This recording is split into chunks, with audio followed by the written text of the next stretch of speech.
Welcome back. Episode lucky number 13. Woo! Episode season 2, episode 13 of Quantum Alchemist. I am your host, Mr. Alchemistic, but you can call me B. I'm joined as always by Mr. Quantum himself, Alex Romero Vingian.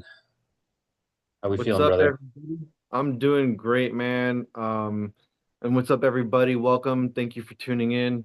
Yeah, like if you are here tuned in today, you have been going through it this weekend. Today's Monday. I was literally just getting into it with B about all these squares that we were experiencing this last weekend. I'm sure everyone was feeling hella tired, hella exhausted, maybe even a little grumpy, not wanting to talk to nobody, wanting to keep to yourself. That's kind of the vibes that were going around this weekend. And maybe we were forced into situations where we had to deal with people and it wasn't the most pleasant, but we're here, we got through it. And one of the things I was also alluding to, coming into this show today was on top of the squares, we've got transitions happening. We've got Uranus going in the final degrees of Taurus before going into Gemini. So he was talking about the what was it, rage baiting? What Oh, were you just talking the about? rage bait, like everything on the internet at this point, on social media, in the news, is just rage bait. It's just harvesting your rage, harvesting your animosity, and the things that are happening in the world right now obviously is very stressful with Iran and Israel Yeah. and this the continuing Ukraine stuff, like just all this war, all this like turmoil and Mhm. conflict Gaslighting, basically. and yeah, a lot of gaslighting as well, and people are very angry, especially if you're an anti Donald Trump. Like you have all this stuff to chew into. We talked about this last episode about how there's the polarization. Like there's whether you're on the left or on the right, there's no shortage of things to for you to chew on, for you to uh, dig deeper into your own ideological beliefs and dig your heels into the trenches of ideological war, which is part of the rage bait. It's about division. It's about I feel like 99% of everything that we're presented on social media and the media on TV Media as in well general. Yeah.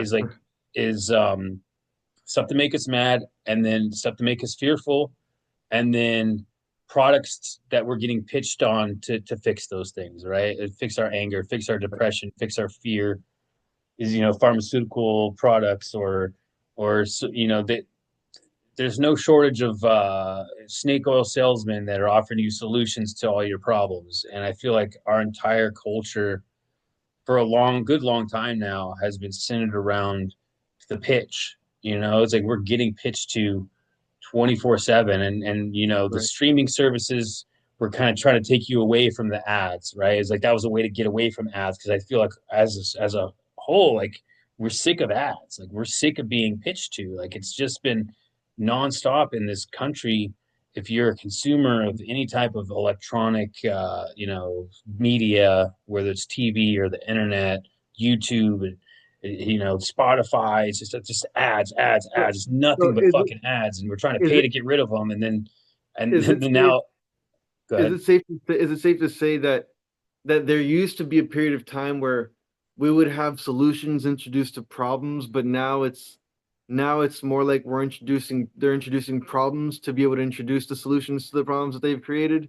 Well, and then the solutions are always behind a paywall. You know what I mean? Like it's like there's no free solutions. There's no way Right. out. There's no way out unless you open your pocketbook. And then like it's nonstop, man. It's just this stimuli of anger and rage and fear and just low vibrational energy. It's just nonstop. We never get a relief from it. Well, you do.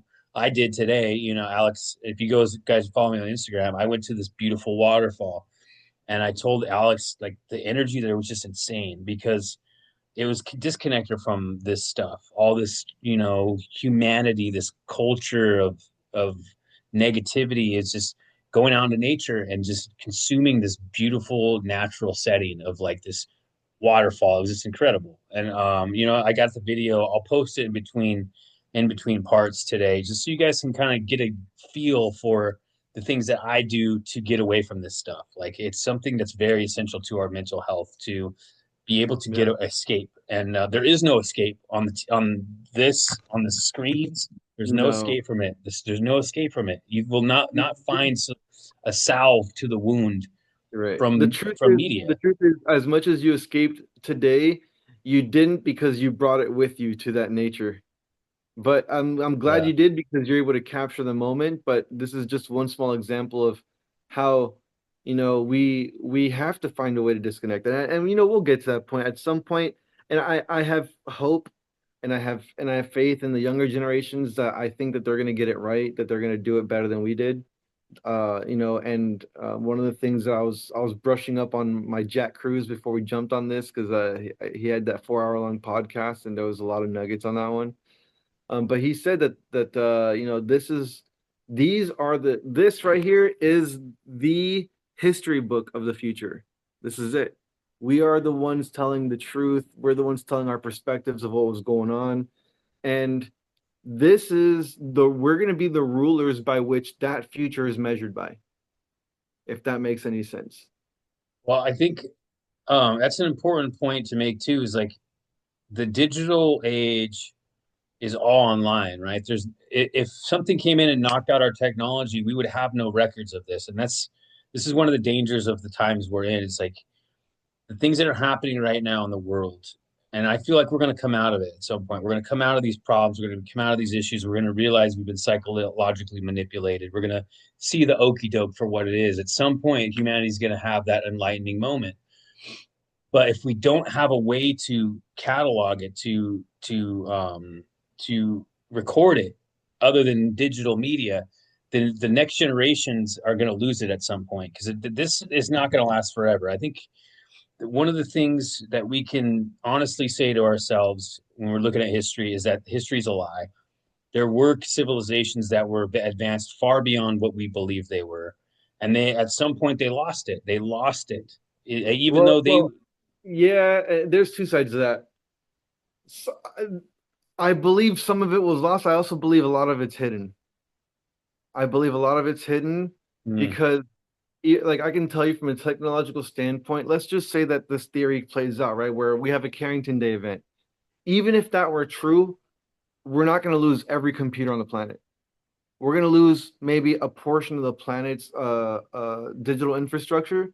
But if we are distributed, which is what the big conversation is today, right? Distributed systems, then even if half the planet went out, we'd still have the other half of the systems as backup. So, um, to some degree, I have to say I disagree with that notion, only because of like, I believe that there's massive databases that these people are keeping. Like they want records of this stuff, and they've got mountains hollowed out. Like they've got infrastructure for all this stuff that they aren't necessarily putting out there as public knowledge. But if you look at just the infra that's used by intelligence agencies, like they've got massive databases. And let me tell you, when the edge definition happens, when they end up implementing these ISO standards, ISOs are international standards of operating, I believe it is, or something like that, where like pretty much ISOs are universal, where different countries can plug into the same infrastructure.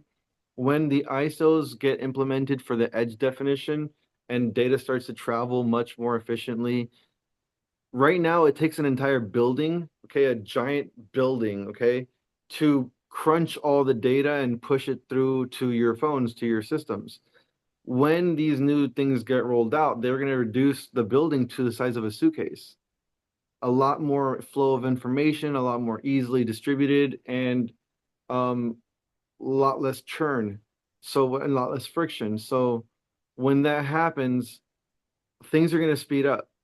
And so we're going to have a new way to catalog, store data. I mean, there already talks about implementing the use of crystal technologies, like stuff that like is next level futuristic. Like everyone's like, oh, that's so sci-fi and stuff like that. It sounds very sci-fi, but if there's anything we've learned so far about TV, it's that that if you want to watch what's real, watch the movies. If you want to see what's fake, watch TV, right? So TV is what's fake. TV, the news, all that stuff, and the movies is where the real stuff is happening. They're telling you all the stuff through the movies. And yeah, it may be very science fiction, but there it comes from somewhere. And if we have any type of, looking back into where we are today, a lot of the stuff that we're seeing today, like look at Demolition Man. Like they had the technology in that movie. That was back in the 1990s. Hmm. Like this is not new stuff. And if you look at who actually created or who has most of the patents on like robotics, if you look at who owns those, it's Disney. Disney owns most of those patents because they use it for animatronics. And this stuff was back in like again the 1990s, early 2000s. These guys are the leaders of those technologies, and they're licensing them out to other companies. I mean, have you had anything will show up on your feed about aero taxis or aero drones and things like that recently? Because they're No, I starting. haven't. Oh no, I'm sure you will now. But like all these technologies, like when Uranus enters Gemini, we're gonna it's gonna go whatever you feel your reality is right now, it's going to be mind bending because all the stuff that's been happening in people's garages, underground, like no one's talking about, all the technologies that were categorized as potentially, what is it, threats to national security, that they've been able to finally like get a grip on how they're going to roll those things out. Like they're starting to roll out. They're starting to become more prevalent. I think they're starting an aero taxi company now in Brazil. They're gonna have taxi services and drones, and I think in Paris they're rolling them out too. So we're just starting to see the early beginnings of an entirely new civilization sprouting up right from underneath our feet.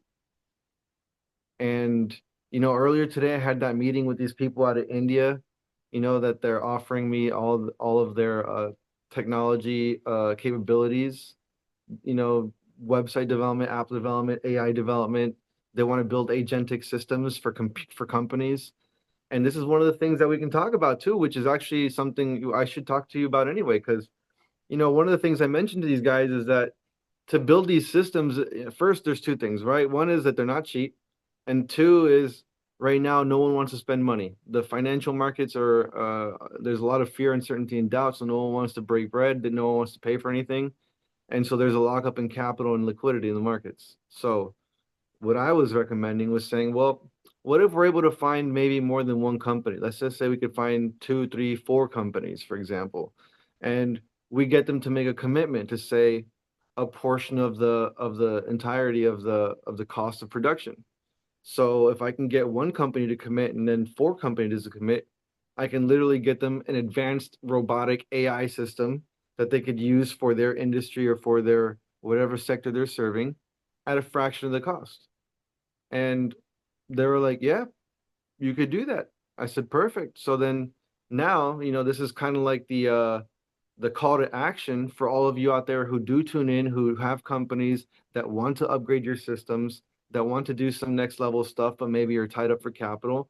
Like pull funds together, find companies, that are in your industry, or find friends, that have businesses, and come to me or come to B, and tell them that you're interested in learning more, and I'll set you up with a program that we can implement to upgrade your analog systems to digital, because that's where we're going. Pretty soon, we're all gonna have our own. And I just downloaded Gemini, by the way, and I'm doing this because and I asked the guy I was talking to from India today, I'm like, do you feel like a superhuman when you have access to these tools? Because I do. I know I feel superhuman, and like some of the things that you can do are remarkable. I was having a conversation with Gemini, Google Gemini. I downloaded the app, and my dad was having some struggling understanding stuff. I was like, Gemini, I'm like, can you please explain to my dad in Spanish why that, and it just went off, and it just I started something in Spanish, and I'm like, thank God, bro, because I don't have the patience for this stuff. And so when you start to really leverage these tools, I'm like, wow, like I want to do more of it. I got so excited. I was like, man, I want to sit down and I want to have strategy sessions. And like, I even got my neighbor to call on Gemini her boo. She's like, I talk to the boo for everything. So, we're in a place now where we really have so much flexibility on things that we can do, but and that we can make and create. But it's gonna be on us to get out of this funk. Like whatever they're presenting, whatever narrative they're showing, this, the fear mongering and all that stuff. The only way out of it is to out innovate. We got to create stuff. We got to build things. We got to create services. We have to create utility for ourselves in the arbitrage in between all the effery, because that's all it is. It's effery. It's destabilization. They want to rock the boat so they can get the money to out of your left pocket, and on the way into the right pocket, they want to catch that tax in between. Mm. They want you to make some moves because they want to get in there. They want to get into your pockets and Which is into the world's why, yeah, well, which is why put you in a state of fear and anger and destabilization, because destabilizing you gets you into a state of spending, right? It's been proven that when you're in a state of if you're destabilized mentally, your money, your energy is destabilized. So your money is going to, oh, I just want to throw money at the problems, right? So you start throwing I need to money at the stock I problems, need and to then stock up on supplies, and I got to do all this yeah, other stuff. And and that's why the pitch always comes right on the back of the, you watch the news, right? You watch the news and it gets you angry, and then here comes a pharmaceutical commercial. You know what I mean? Like it's the cycle. They know what they're doing, right? These people that make this programming, they know the human mind. They've studied. It's what the MK Ultra stuff was all about. It's what all these psychological operations were about, was figuring out the human mind, figuring out how you tick, figuring out how to pitch to you. That's why your data is mined endlessly. They want to know what they can pitch to you. It's what they can sell, how they can take your money. Like it's all energy destabilization, because your money, like we've talked about in episodes in the past, money is a go-between. It is a substitute for your energy. So it is energy. And there's so there's a reason why it's called currency. exactly. Currency is energy. And they want you to destabilize society, because they want you fighting. They want men and women fighting with each other, and not eloping, Agreed. right? They want the racists to fight with each other and not getting along. They want you arguing about Right. sexuality and this and that. They want you to identify with labels. They want you to be in boxes Classic, that can fight with other boxes, right? And classic divide and conquer. it's so easy once you see through it. Once you see through it, once you realize you're being manipulated, and that's the hardest thing for a lot of people, is to admit that they've been duped, admit that they've been fooled by this whole system, by that they got to admit that the ideology that they aspire to, that they subscribe to, is manipulating them. They have to, and people don't like that. It's pride. Pride goeth before the fall, right? Like people are so prideful, and they can't admit that they've been duped, and especially the really intelligent ones, right? Like even some of the smartest people in the world are completely ideologically warped and captured, and they don't like admitting that they've been duped. It's like the ultimate, like sin in their eyes, to be wrong, right? And that's not to say that some of the things that maybe the right believes or the left believes aren't right, right? That's how they get you, is like they sprinkle a little bit of truth in with a bunch of lies, and they get you to grab onto the truth, and now you're in a quagmire of lies, and then Well, like well, then you don't know I'm which glad way's up. And I'm glad you brought that up because you know what? Let's talk about what's going on. So the last time we recorded, I believe they had just started firing rockets, right? I think the last time we recorded, so they were just getting started. And as of this morning, there was a ceasefire. for So briefly, there was a ceasefire last night, and yeah, then it got broken this morning, and Trump was pissed off. allegedly, Yeah, right? Trump was pissed off. So there's like uh, uncertainty about whether there was ever a ceasefire in the first place. Right, Like there was never any really confirmation from Israel or Iran that there had been a ceasefire. There was only like our American media, and Trump's camp had said there was a ceasefire, and the Fox said there was, and then Reuters said there was. So there was backup. There's media backing up Trump's words of saying there's a right. ceasefire, but Iran and Israel never came out, I think, officially and said that they had agreed to a ceasefire. So that's another muddy the waters, right? It's like we never know what's the truth anymore. We do not know. It's like Mhm. if you're relying on this screen here or this screen here to tell you the truth, then you're kind of lost because you never know what this shit is, what's really up and what's really down if you're relying too much on electronic media to give you your truth. So yeah, it's really um, looked like we're so it was like I think the last time we recorded, Israel had just struck Iran for the first time, or it was Yeah. maybe it was right before that happened. I know we talked a lot about the Palestine stuff. Well, Um, I know that it was about 12 days ago that they started, so we recorded within the last 12 yeah, days, I think. within the last 12 days, yeah. So yeah, they had definitely started firing. Yeah, Um, because I heard some sources calling it the 12-day war, which was hilarious. I'm like, they've already given it a name. shit. Let's see. I'll get the official. So How we've many? got a lot of stuff going on. You know, 7 days ago. there's a lot of tensions happening in the Middle East, all over the world. We've got all these, you know, as we did talk about the planetary stuff, going back actually to I think B said sometime last season. We got a little bit I more believe it deep was into episode. astrology. I believe it was episode 3 of last season. Okay, That we were talking about the transits, the three planets, Neptune, Uranus, and Pluto, were all transiting from the 29th degree into a new sign. And last time that each one of those singularly had happened, there right, had been a major world war, a major world event. One of them was World War II, one of them was the Civil War, and one of them was the Revolutionary War. And that was right, individually. Pluto. right. Last time Pluto had transited was the Revolutionary War. War, yep. The last time that um, Neptune, Neptune was the Civil War, and the last time Uranus was the world one of the world wars. So, yeah. but now all three of them were shifting around the same exact time. We had kind of prognosticated out from that episode, like we're about to have a giant shit sandwich to chew into.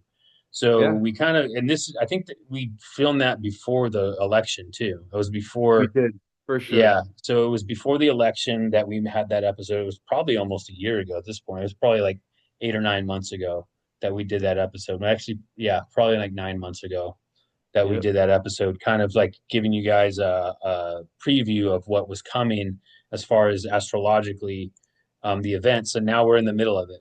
We're in the thick of it, and it's kind of come to pass. Like we're eating a big shit sandwich the last few months. You know what's funny, Really, bro? And I have to bring light to it because you know I can't help but notice like we a lot of the stuff that we talk about on this podcast, almost all of it has has come to pass. You dude, know? it's really a shame. It's really a shame that we aren't getting more views because we really have kind of called a lot of the stuff. Like where it's almost like go like if we ever get on a big up, a lot of like on a big platform and like we get a lot of exposure and people are listening to us, like um, they're gonna think we're like prophets or something because we literally have been calling shit ever since we started doing this podcast a little over a year ago. I think we just passed our 1 year We anniversary did. for the first episode. Um, Yep. so yeah, it's been a year, and we've been hitting the nail on the head ever since. To the applause of crickets, but nevertheless, man, I'm still proud of the work we've done. I was talking to you Fuck about this the yeah. other day. All it really has this thing just has to exist because after the shit that you and I have gone through over the last couple of years of our lives, and just like the thick of it, that we're really like chopping fucking through the jungle with machetes at this point, you and I, spiritually, like it's really been a test of our patience, of our faith, the Yeah. things that we've been through, especially the last 3 or 4 months where it's gotten really Yeah. intense. And you lost your mom. Like I've lost basically everything. I've got my art, my clothes, and I live with my mom in Georgia, and I don't really have a lot else. Pretty much lost everything. Don't have a lot of friends left. Besides you and one or two other people that I talked to, like everybody else from LA has completely ghosted me. And this is part of the journey, right? This is something that we were ready for. We were talking about this before it really got thick, is like you're going to go through shit. Like, and this is what we do this for other people, right? That are going to come after us and have to tread the same path. It's hard. It's not fucking easy. It is like stepping into the darkness with no fucking light. And like, you're going to lose everything. You're going to lose a lot. And it's like, I don't want to discourage people from this You don't, path you because don't, this is your you don't path. have to. You don't have to lose everything because whatever is meant for you will stay there, right? Yeah. Just Well, I like mean, or it'll be there waiting for you on the other side. yeah, But like, exactly. this is the price you pay for the to walk with God. For Yeah, real, like for real, not like go splash water and go to church every Sunday and then drink all week and fucking that's called churchianity. yeah, like not that type of like legitimately walking the narrow path of the alchemist of the mystic, like and getting initiated into this order of the inner circle of the people that are meant to change the world, like that God has chosen to be the people that are the voices. Like this is the path that you're going to have to tread. You're going And to have to be it's willing to completely disconnect and be disassociated, disconnected from any type of like you like you're gonna have to obviously have goals and obviously you're going to have he's going to give you a vision. You're going to have a vision of what you're supposed to do, but the path to that vision is going to have to be completely entrusted to him, like right.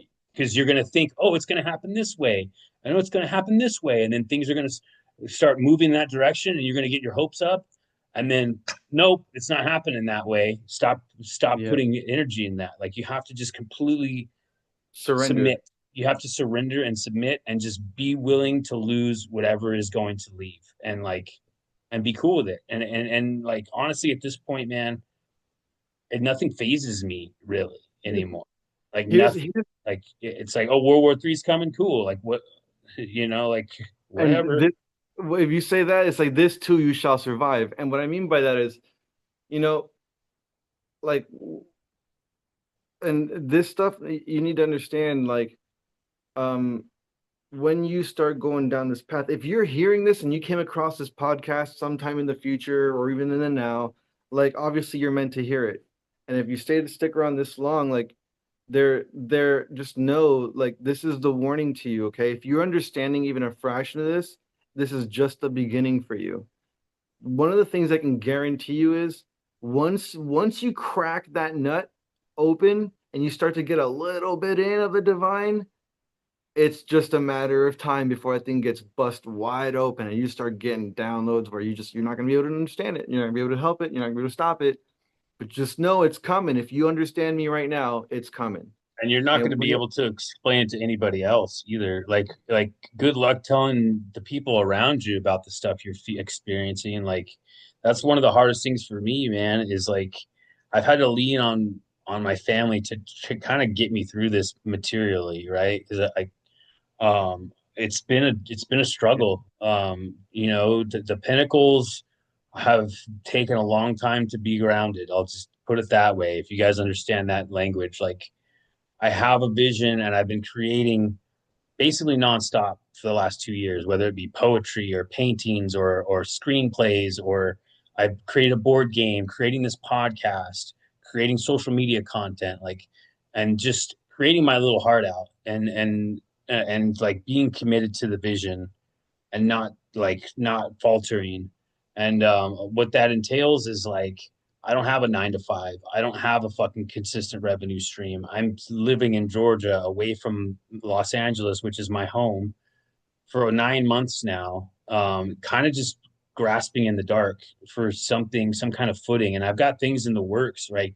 Things that I'm working on. And this is goes back to what I was talking about the vision, right? It was like the things come up that you're like, okay, this is what's going to happen. That's going to bring the pinnacles. This is going to bring my abundant path is going to go through this way, and it all seems so obvious. And then boom, here come delays. Oh no, here comes like that path is completely destroyed. That's not going to happen. So it's like having to keep moving forward without any kind of assurances and no kind of stability, and like this has been going on for 2 years, and like at this point my family's kind of like, what the fuck, dude? Like where's your, like, you need to do this and that. Like, you got to make money to survive. I had this conversation so many times. It's hard for me because it's like I have this vision that I'm like living in, that I know is going to happen, that I've been compelled to follow, and I feel like anything else but full commitment to it is selling myself short. So like I have to keep moving in this direction that I see,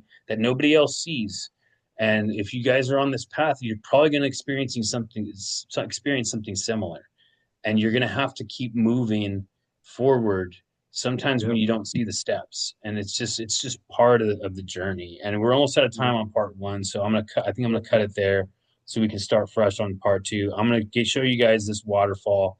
If you guys are depressed, or you're down, or you're just wrapped up in screens constantly, and you're consuming all this rage bait that makes you angry, and then you're giving away your energy to these problems of society that you cannot stop or help or do anything about, get out in nature, man. Find somewhere. Wherever you live, there's got to be somewhere that Go hug is go going hug to a tree. go hug a tree, go to a park, go find a solace in nature. And I guarantee you, if you get silent in nature, the it will speak to you. The silence will speak to you, right? Like, there's a voice that you're tuning out because you're tuning into frequencies of technology that are designed to get you erratic and fearful and angry. Go to nature and be silent, and let it be the salve in the wound. I guarantee you, you will feel better. Part two coming up. Check out this waterfall. Peace.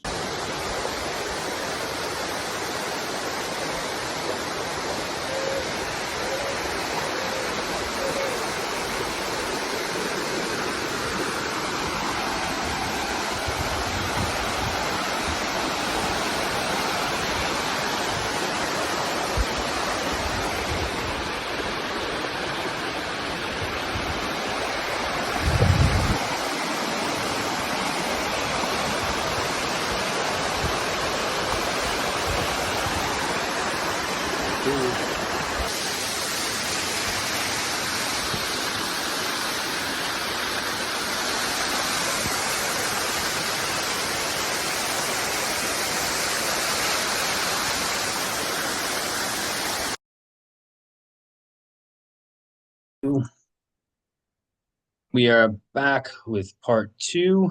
I hope you guys enjoyed Minnehaha Falls in northern Georgia.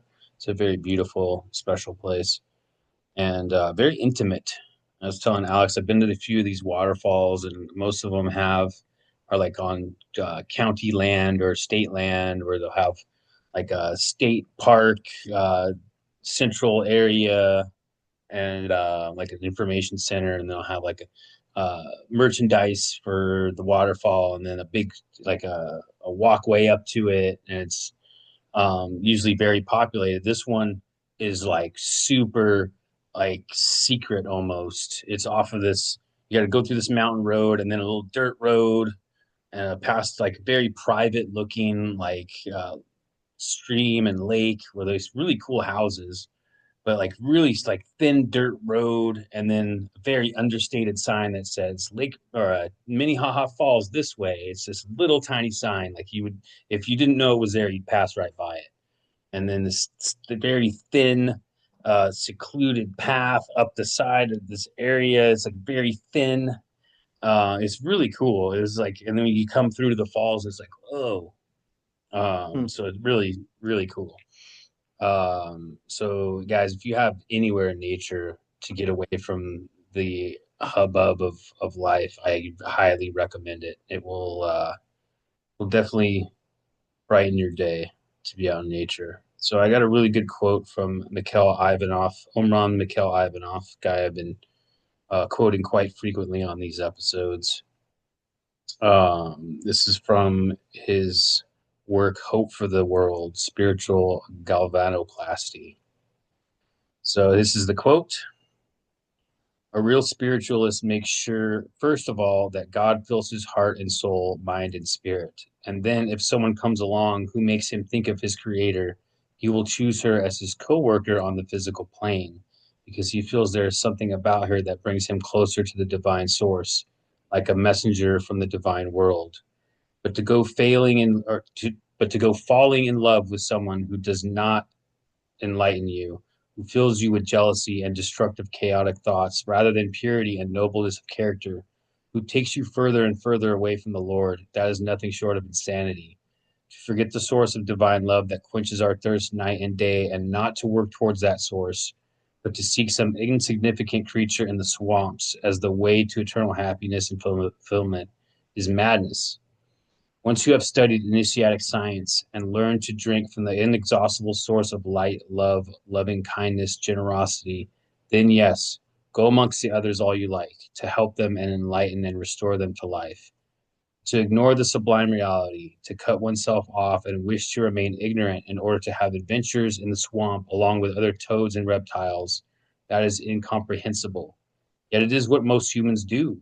They plunge into the mire and then they tear their hair out and weep with longing to be free without knowing how. Interesting. That just kind of struck me because I've been consuming a lot of content lately that is very anti. It's like pitting men versus women. It's like women talking about all their problems with men, and then men talking about all their problems with women, and how they can't just see eye to eye anymore, like women and men. And I think a lot of it has to do with the roles. Like we used to have defined roles, and whether or not you like that structure, not being thrown off of that structure is kind of put us in a place where we don't know our place in relationships anymore. It used to be very defined roles for the man and for the woman, and now they've kind of been muddied, right? And I saw a post the other day. It said, weak men make masculine women, strong men make feminine women. yeah, because a strong man will let a woman feel safe in her femininity, right? A Yep. weak man will bring out the masculine in the feminine, right? The woman will have to be the masculine to balance it out, right? Because women and men are supposed to balance each other out. They're very different, and they're meant to complement each other. We're meant to complement each other, men and women. Like it's and there's this misconception and this. I remember this person that I used to talk to. She was a woman, and very much on the level or on in the attitude of the Lower. day, the attitude Oh, of the day of like, oh, there's no difference between men and women. We're all the same. And it was like trying to talk to her about this type of stuff was like talking to a wall because in her mind, she feels like she's just like a man, right? Which is like, yes, we all have feminine and masculine energy. And I think that's kind of what she was trying to voice, was she's trying to did you say. But it was like, it's like no, we're not the same. We're different biologically. We have different needs, we have different drives, we have different things that fuel us, that push us forward. We have different things that we are seeking, right? did you Like see I'm not. did you see that did you see that post I sent you about that woman that talks about the umbrella and how the woman's got to be able to hold that umbrella, prop up her man? Did you see that one? No, I don't think so. No. Oh um man, that was a good one. I'll send it to you. Yeah. yeah, I mean that sounds like it's right along the lines of what we're talking about here, is like and one of the things I've seen consistently in a lot of this content I've been consuming about men and women is a lot of women think that men will see their value if they're like a boss bitch, right? If they got their own business, or they've got degrees, or they have a high standing in their job, or they make a lot of money, and like those are things that women value, right? In a man is somebody who has stability. So women incorrectly think that that makes them valuable to a man if they have these things, but in reality, that makes us almost mm, like we don't want the You qualities don't that need me we don't want the qualities that we're supposed to embody in a in woman, you. right? I'm not looking for a woman who has degrees and is like CEO. Like that's not at the top of my wish list, right? And women think that that's like men being insecure about them. Oh, they're afraid of us. It's like no, it's like we want to be that person in the relationship, right? Because that's what like we're kind of wired for, right? Is to be the leader, is to be the one who is the breadwinner, is the one who has the degrees and makes the money, right? Not So only, but let's be honest, bro. If she's running a company, when's she gonna have time to take care of my needs, and right? that's part of it too, right? And this is the disconnect that we have nowadays, right? With women in more tradition, like embodying more traditional masculine roles, um and then their expectations haven't changed, right? Even if they are embodying this masculine role, they still expect the man to make more than her, they still expect the man to pay for everything, they still expect the man to be the traditional masculine person in the relationship when they are already embodying masculine traits, and then they expect us to just be everything still. And it's like, well, wait a minute, like there's like a disconnect here, like, and then they expect us to want to expect us to value these things in them. Whereas like that's almost a turnoff. If you're a CEO as a female, if you have a degree, if you make more money than me, that makes me like be like, all right, well that you're not for me. And women take offense to that, and it seems like a lot of this content like that I'm looking at where these women, and good for you ladies, if you have embodies all these qualities, if you can be the masculine and go out and be a breadwinner and make a lot of money, and you're a boss and this and that, good for you. But don't get mad at men when they're not interested in that. That's not what we value as men. We value a feminine woman who will be there for us, to help. I mean, obviously raise the kids, like, and that doesn't mean you have to stay at home, but Well, you gotta embody those feminine qualities that we're looking well, for in a partner. there's also the other extreme, right? Which is when you have those women that have that, right? It's like, cool. If you want to be that woman, great. Be that, but don't demasculate your man. Like prop him up and allow him to be the man that he's supposed to be if you really care about the dude and allow him to be the man, if you're in a position to help the man that you care about, right? But otherwise, if you're just gonna try and demasculate him, like save spare both years of trouble. Like, don't do that. There's no need for that. And that's a lot of the problems I'm seeing, and from these conversations that are happening on social media, the content that's put out to kind of highlight this difference, this disconnect between men and women these days, with women assuming these more masculine roles, and a lot of men like not going for women like that. In America specifically, a lot of women are, there's more college educated women. Women are bucking tradition. They don't want to be stay at home moms. They don't really want to be mothers. A lot of them don't want to have kids. They're about their career and making money, and that's fine. Right. But And it's also like, and then they go on and complain that they're single and that they can't find a man, and this and that. And it's like, well, but then they aren't willing to listen to why they can't find a man. Like, because we will tell you, like, this is right. what we're looking for, and Well, it seems to offend them, the fact that we have preferences, and so no, there's just, and there's not only that too. Like you can have preferences, but here's the thing. I don't care for the degree thing as much as I care about the inner work thing, right? Because you can have all kinds of degrees and you can be hella successful, but as a person, if you're not growing as a divine being, where like you're getting more connected to source, that's the part where I don't think we can vibe very well, right? Because you've got ego and pride because you got power and you got money. Right now, if you got a guy, right, that is trying to be in a relationship with a woman that's successful, nigga, you better be doing some work. You better be trying to make yourself like you can't just be the dude on the couch, be like, oh, I'm being the dude. Go work, bring me the like. No, like you. What as a guy? What are you doing to make yourself better for the woman too? So it's yeah, a two-way street. Like like you can't like yeah. If she's successful, that first of all, a successful woman should not scare you, should not intimidate you. I mean, hey, successful ladies, if you're out there shit, holler at me, bro. I don't care. It mm, doesn't intimidate me at all. But the thing is, like, I'll give the guy that you're working with room to grow too. Don't like still play the role of a woman, a successful woman, but you gotta let the man be the man and not a bum. That there's a difference. You don't need to tolerate bum behavior, But if you have a man that you feel like is a as a good dude who's got a right set of who's got a good head between his shoulders, who has good morals, values, principles, can do something and is willing to learn how to do something that could provide value, and you're willing to work with that, like there's a plenty of there's plenty of merit in that, and there's like that is a great thing to invest in. That's investing in people. And I think we all need to invest in people. Like we all don't have the answers to everything. We all need somebody at some point for something. If we all were able to do it all ourselves, we wouldn't need anybody, and then therefore this world would be completely different. That's not how this world was designed.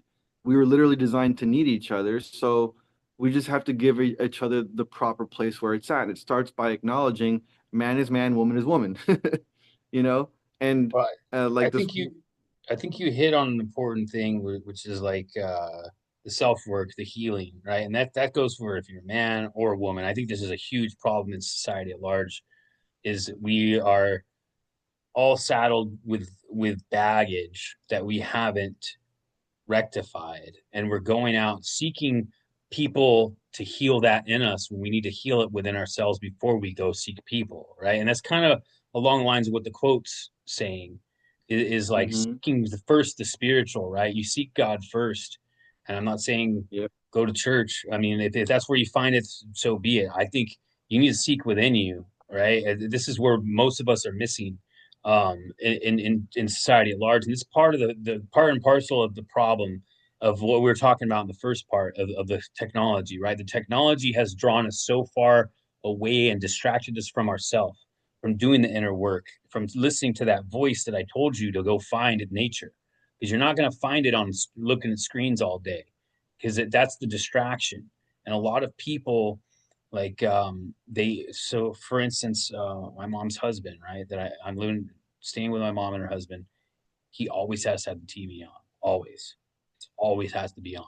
And he doesn't even watch it most of the time. He's on his laptop or he's on his computer, but he needs to have the computer or he needs to have the TV in the He background. needs the noise. He It's needs just noise. noise, right? It's like some people we've evolved to this point where we just need constant noise. And why is that? It's because we're trying to avoid that voice, Hmm. and some of Yeah. us have pushed away that voice for so long, and it's so uncomfortable to even get any snippet of that voice. So there has to be a Hmm. constant barrage of Yep. frequencies of noise constantly Hmm. to silence that, to keep it away.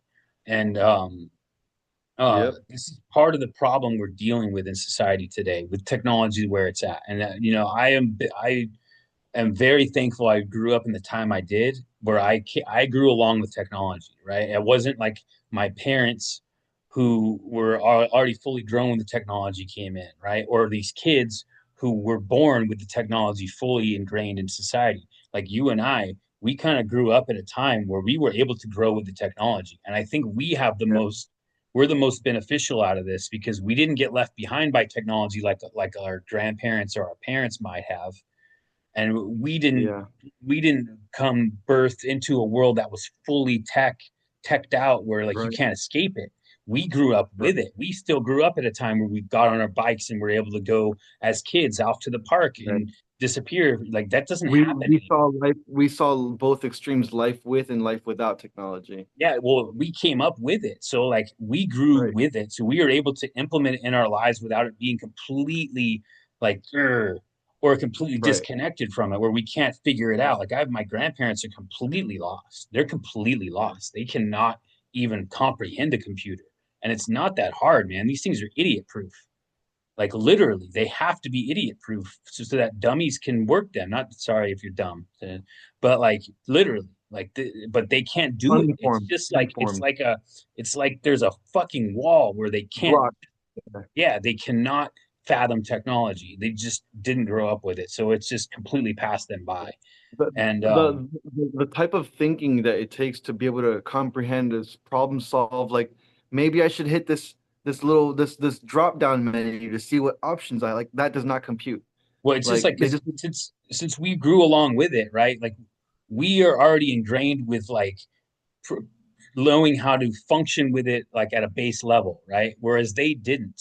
Like they don't know like to go down to the bottom corner to find the start button or the off button. They don't know even like the little things that are just Right. ingrained. It's just like second nature to us because I know how to turn it off and on. They just No. they're just completely lost. And like on the other end of the spectrum, some of these kids, my mom and I go walking every day in the park, and there's beautiful parks here in Georgia that are literally like I'm in the forest with fucking deer and shit, right?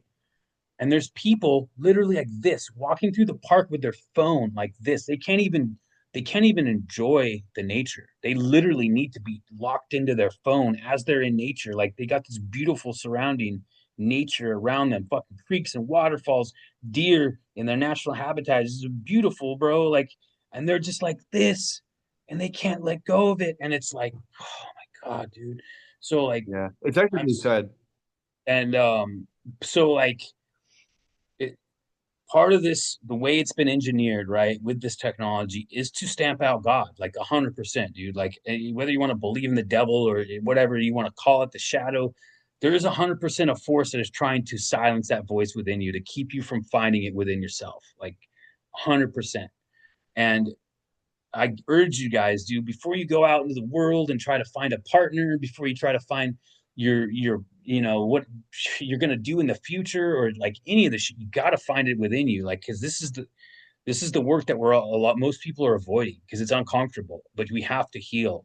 Like as a species, man, like you guys want to fucking figure out how to get past this stage in humanity of World War III and fucking bombs and fucking we're pulling our hair out because there's constant wars and there's constant death and there's constant fucking corruption and greed and all this stuff. It starts here.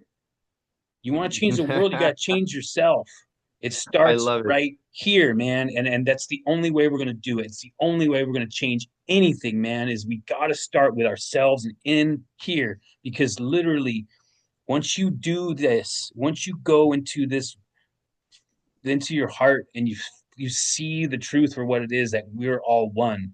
That's not a fucking. It's not woo woo. It's not bullshit. It's like we are getting fed consciousness from a one source, right? Like that's God. And yeah, and throw out the fucking scriptures and all the books and everything that's going to teach you how to be the manifest or do this or that. You don't need any of it, man. You just need to come into your heart and find God. Like literally, it will teach you. Like that's what the journey I've been on is like being in a personal relationship with the creator that's feeding me this truth constantly every day and connecting with God and nature and dude, it's life changing. And all this effery that Alex is talking about, all this Trump and fucking Israel and bankruptcy and fucking stock markets and blah, blah, blah, blah, blah, it's all fucking nonsense, man. When you find that, and if we all found that and healed with our creator hand in hand, literally we will change the world. And we're going to. That is what this whole time is about. This time in humanity, this time in history. That's what this is about. This shift in Yeah. consciousness. This is how we're going to do it. I guarantee you, this is how I it's going love to it. happen. It's I not love it. going to be like knees down in a church waiting for Jesus to come on a cloud. He ain't coming on a cloud. I'm telling you, he's coming in here. It's what he was trying to tell you. He's in here. He's in here. I I love it because we talk about this all the time. For those of you who haven't tuned in that much, we always talk about doing this, the inner work, the healing. And yeah, I think this was a few episodes back where I talked about some journaling I started doing and know thyself. Temet noche, know thyself. Very important. I think, like you said, before you find a partner, before you go search for before you go and try and find a career path and all that stuff, like, I think the greatest takeaway I think that has happened over the last 7 years and going on 8 years of my life has been um, finding what I like, right? If you find that thing that drives you, that motivates you, one can only assume that whatever it is that drives you, if you do it long enough and over time, you'll only get better. And the better you become, the more value you'll hold in that thing that you're doing. So ultimately, you will be able to capitalize on that thing. And, fast forward, you know, or I should say rewind 7.5, almost 8 years. That's when I first started doing blockchain crypto stuff. I've been working on, in that space for almost a decade now. And a lot of it has been just personal experience, just myself trying to understand and understand the markets and how financial systems work and all that stuff. And I've learned invaluable information that, a lot of people spent a lot of money and many years going to colleges or universities or special doctorate schools trying to understand the nature of this information. And I'm blessed that I didn't have to pay all that money. I just gave it all my time, but we have to spend time figuring out, and a lot of it has to do with the isolation. When you say when B was saying you lose everything, like you don't have to. For a period of time, you do have to shut yourself off and isolate so you can get to, you know, remove all the noise, because the noise is a distraction. You think you want something or you like something, but it's just signaling. So you have to remove the noise. You have to spend time with yourself, go out to nature, leave your phones because you're not really fully tuned into yourself, and start literally asking yourself questions and start answering your own questions, and going through this back and forth, having dialogue with yourself, get to know who you are to yourself.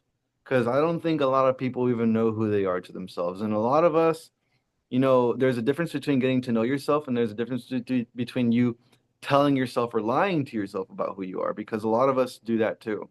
And there's a level of truthfulness that we have to have when we go into this. We can't go in this with a level of ego or pride or some sort of trying to manipulate or narcissism, because it's not going to work. If you're trying to do this and you're trying to manipulate the outcome, it's not doing the work. You're trying to manipulate the outcome.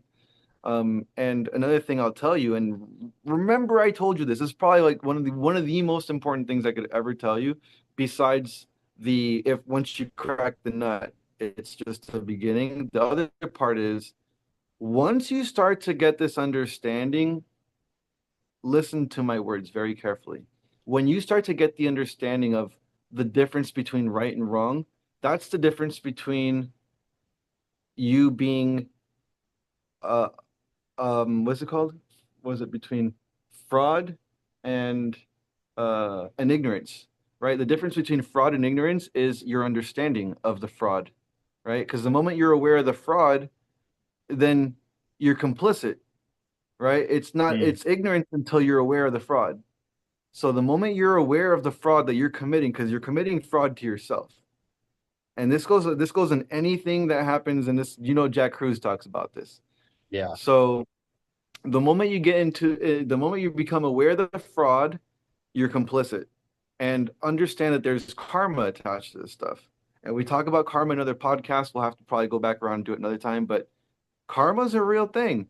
And there's a reason why. And I was talking this to one of my guys recently. He's like, why is it that they have to tell you, the truth of before they do it to you? Well, guys, there's all the information is out there. B and I talk about this all the time. Like the truth, the answers are out there, and they have to tell you the truth on what they're doing to you. Why, B? Why do they have to tell us the truth? Well, they have to have it out there for karmic for their own karma, right? Their That's how own they karma. escape karma. They escape They karma escape karma by putting it out there that this is happening. because they're saying like, well, we told you what we were doing. Whether you it's not their job to make you understand what they're doing, but they told you. It was out there. If you wanted to do the research, it's there. So this is why it's important, guys, to do a little bit of the work. I know it's like, oh, that's so nerdy or whatever. It's like, bro, there's AI for this shit now. You can kind of go ask AI, and I'm not saying it's perfect, but go use different versions of AI and get consensus on the truth, because it is out there and it's not what the media is telling you. Well, the good thing about AI is that it can sift through a vast amount of information in a very short amount of time, whereas we are limited in our capacity to consume information and digest it and how long it takes us to do such. AI has it all at its Yep. fingertips and can instantaneously pick out the right information, digest it, and regurgitate it, right? And that's ultimately the application that AI can do that we will never be able to do is its computation ability. And that's what I feel like Imagine. its greatest assistant to us as a tool can be, is to delve into the minutia, right? That and just cut out all the bullshit and be like, oh, here's the golden nugget from the Mhm. bottom of the lake, right? Right. Um, and Imagine in a not so distant future, you'll be able to take a link to one of our podcasts. I mean, you could do it now, really. I mean, it's not in a one all be all solution, but if you did the work, you can go and take one of the links to our podcast. You can drop it into AI. It'll completely transcribe the entire thing. It'll put an outline of what we talked about, and it'll give you all the golden nuggets of everything we've done. You can do that right now. And you can do that with anything. It's not just what we talked about. So like there are so many ways that we can create value. Like I'm beating my head on the same subject matter because I know that there's something here, right? I You were telling me about your grandparents, bro. I was sitting here with my dad the other day, and the dude could barely check his emails, right? So and I was like, bro, like first of all, down and he wrote it wrong. So because he writes in all capitals and like you have to be careful of how you're writing these things down because it really makes a difference. And then if you don't have a backup attached to your email, you don't have a backup email or a backup phone number, and then you don't know your own password, guess what you can't do? You can't change your password because you don't know it, and you can't do forgot password because it's gonna if like there it's a lockout. So really, like if you don't have this stuff figured out, like you're gonna lock yourself out of your own stuff. And if you've got your work, uh, your check stubs or your payment for work and going through there, your bank stuff, you got your phone, your utilities, you got your life in there, guys. Like I told my dad, I'm like, bro, I know you think it's not a big deal, but like your life is attached to your email. And if you don't have access to it and you're locked out, like that's big deal. And so there's this huge disconnect, and it seems so trivial for us, where it's like second nature, like you said, we grew up with this stuff, and then I see there's the complete other extreme, which is we're talking about some like plasma shit, like futuristic 2050 technologies, has only been seen in theaters near you type shit, but it's coming. And you got Fred Flintstone talking to George Jetson, and we're like, what the fuck? How do we connect the two? And yeah, so the arbitrage in between is like, I'm like, there has to be a way to capitalize and not necessarily like, I don't want to poke people's eyes out, but it's like, bro, like we have knowledge, we have a way that we can help people. The in between is just like the people that don't understand enough need to see that there's value in understanding more. And the people that understand more need to get off the high horse and be like, you don't need to charge an arm and a leg so that the people who don't understand as much can get in on the game too. You know, well, I mean, we're in a bridge, so right? We're like a bridge between these two extremes, and we are lucky enough. That's why I said I feel like so blessed that I grew up when I did, because we got our foot in the old world and a foot in the new world, right? And like the new world people see the old people as but like the way they lived compared to the way they live now is so like inhuman, right? Like we're the newer generations are more and more dehumanized, and because the technology is making them like cyborgs in a lot of ways, they don't even like the things that are important, really important to their yeah, soul. Their soul is disconnected, right? Like, and this is something I'm going to act as the AI right now, yeah, and I'm gonna cut through all the minutia of spirituality and mysticism and everything like that, and I'm going to give you guys the basics. This is the truth, and you can find it. You can go digging in rabbit holes for years, like I did, to try to find the same thing. But I'm going to tell you this right now, 100%, and fucking listen to me, right? Because this is Freemasonry, and not like the Illuminati Freemasonry. This is the understanding that the Freemasons have, right? The body is a temple. right? And what were the Masons? The Masons were the temple builders, right? So what is a Freemason? A Freemason is somebody who builds and fashions his own temple, right? Your body is a temple of the living God.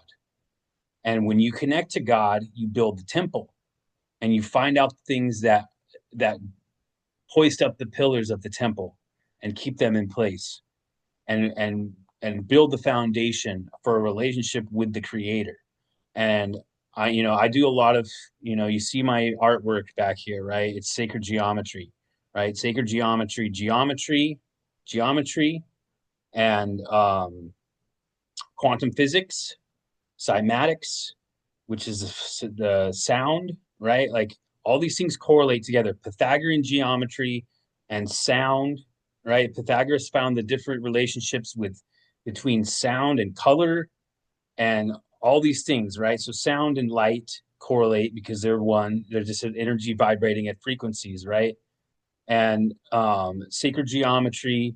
If you could correlate all these things together, right? That's the temple. The temple is built on sacred geometry. The entire structure of this reality is built on the apparatus of sacred geometry. That's the language of God. So to build your temple, find that voice that I told you about in the woods, right? Go into nature where there is sacred geometry everywhere. Literally, the spiral here, this little Fibonacci spiral, and this piece behind Right. me, you can find the Fibonacci sequence everywhere in this reality. It is a It's construct. everywhere. It is 100% a construct. This reality is a construct. And this stuff here, this computer stuff, mimics it, right? The way that the computer reads code and spits out what you see on the screen is the same way that we read the codes of reality, and our brain spits out the reality we see, right? This is the mirror. This is 100% the mirror. Our relationship to this reality is the same relationship the computer has with coding, right? It's like what we create is a mirror to what the creator created, which is us. Like this shit goes deep, but like if you can understand it on that simple level, a Freemason is somebody who builds his own temple. Your body is a temple of the living God. It is encoded with geometry of with the Fibonacci sequence, our bone structure. Like look into this stuff, man. It's and that's a quick streamlined way for you to realize, even if you're an atheist, that there is something that created me and this place. When you see these correlations, when you understand that sound and light and geometry have a correlation, and quantum physics ties it all together, and like boom, there you go. Now go plug all that stuff into AI, and I guarantee you will be mind blown with the things that will come out. Just for me giving you those little inserts, cymatics, sacred geometry, and quantum physics. Those three things together, and And Pythagoras. for Like and for there you anyone go. and and for anyone that's afraid of like dabbling in these things because it sounds like big words, you don't have to understand how to do these things for you to understand the concepts of how they work. It's just a matter of you taking a little bit of time and instead of watching, like for example, like shows or Netflix or like, things like that, movies, instead you could tap into reality and watch the most important movie, which is the movie of reality, which is the movie of how this existence works. And, this is why they call it the world a stage. This is the biggest stage that exists. And you're either watching someone else's life or you're building your own, And so the best advice I can give you is, if you want to entertain yourself, great, do that. I would limit it to a certain amount of time every week. Because otherwise, like if you're not building something, or if you're not learning something, or if you're not painting, or you're not creating, like you're really, if you want to think about this, and this is how I like to look at it, you know, the stars and the universes are like billions or millions of years old. You know, the planet is, however many years old. Like we don't even get to be 100. Maybe if we're lucky, we get to be 100. So we don't really have a lot of time, you know? And so, I mean, this is just my perspective. You can do whatever you want with your time. I'm just trying to help you find a way to cheat code the matrix and to escape basically indentured slavery, because that's what we've been born into. And unless you create something, we're gonna work for the man, we're gonna pay him his taxes, and there's no escaping that. So You are the builder, either for yourself or for them, right? You're the temple builder. So you can build it for God or you can build it for the matrix, if you want to call it that, right? But if you build it, he will come. I guarantee you, to use a little quote from Field of Dreams, you are the temple and you are the temple builder. And what you build with this life is up to you. And it's the power is in your hands 100%. So we're out of time. That's it for this episode. I think that's a good place to end it there. If you build it, he will come. think we're Guaranteed. good. So until next time, We love that's it you. for episode 13. We love you. Take this stuff to heart, guys. Get out in nature, find that voice. If you build it, he will come. See you next time.